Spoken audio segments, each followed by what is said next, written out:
బలవంతంగా. ఇప్పుడు అట్లా బలవంతంగా బిడ్డలు కనిపిస్తున్నారు అనమాట.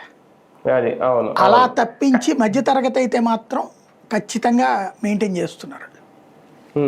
సరే, ఒకటి పథకాలు కూడా పెంచి ఆలోచన చేస్తున్నారు. నేను తల్లికి వందనం అవసరం అయితే పెంచుతాం, పూర్తిగా ఇచ్చేస్తాం అన్నారు. అంటే పూర్తిగా 15,000 ఇవ్వడం అంటే 17,000 చేయాలి, దాన్ని 17 లేదంటే 18,000 చేయాలి.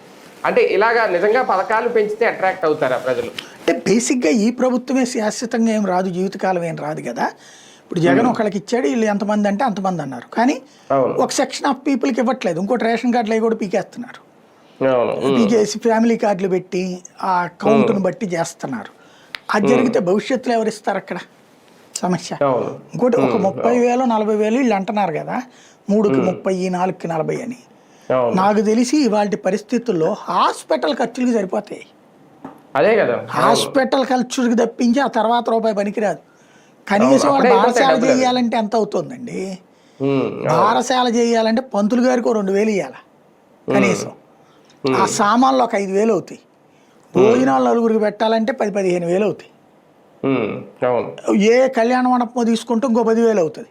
ఏది చిన్న కమ్యూనిటీ హాల్ లాంటిది తీసుకుంటే. పెద్ద కళ్యాణ మండపం లక్షల్లో ఉంది.